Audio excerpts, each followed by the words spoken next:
ჩემთვის პაპი ფრანცისკე იყო განსაკუთრებული პაპი. იმით რომ პირველ რიგში ის იყო ძალიან თავმდაბალი, ის იყო უბრალო და ასევე განსაკუთრებული იმით რომ ის იყო ისტორიაში პირველი, ჩემს ცხოვრებაში პირველი პაპი, ვისთანაც მომიწია პირისპირ საუბარი და არა ერთხელ. ჩემს ცხოვრებაში დაახლოებით 5 ჯერ მქონდა ამის შესაძლებლობა. განსაკუთრებული იყო 2016 წელს, როდესაც ჯერ კიდევ სემინარიაში ვსწავლობდი და მაშინ პირველად პაპმა ახსენა ჩემი სახელი მომართა სახელით. ეს იყო დაუვიწყარი დღე, დაუვიწყარი წუთები ჩემს ცხოვრებაში და განსაკუთრებული შეხვედრა ეს იყო ბოლოს 2024 წლის 6 აპრილს, როდესაც დედაჩემთან ერთად შევხვდი მას წმინდა ელენას სახლში, მის სახლში ესე ვთქვათ და დაახლოებით 15-20 წუთი მოგვეცა საშუალება ვესაუბრა.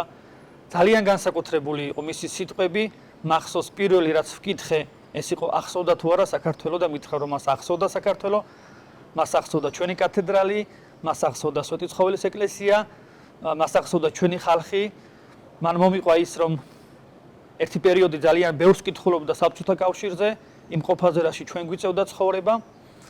ძალიან ბედნიერი ვიყავი იმით რომ მან მითხრა რომ ბედნიერი იყო, ხარობდა რომ მე დედა მივიყვანე და არ მივედი მარტო მასთან შეხვედრაზე. მახსოვს მისი სიტყვები რომ არ დავჩენილიყავი რომში და აუცილებლად დაუბრუნებულიყავი საქართველოში, იმიტომ რომ მე ვჭირდებოდი საქართველოს. ასევე ბოლოს პაპს ძალიან უყვარდა ხუმრობები. ამიტომ ამბობ რომ ის იყო ძალიან უბრალო ადამიანი. მახსოვს ესეთი საინტერესო მომენტი იყო, როცა ვთხოვეთ ფოტოს გადაღება, მითხრა რომ არაკოტი აქ არ გადავიღოთ და ვუკითხე მეთქი რატომ? და მეუბნება აქ ჩრდილებია და კარგად არ გამორჩნდებითო.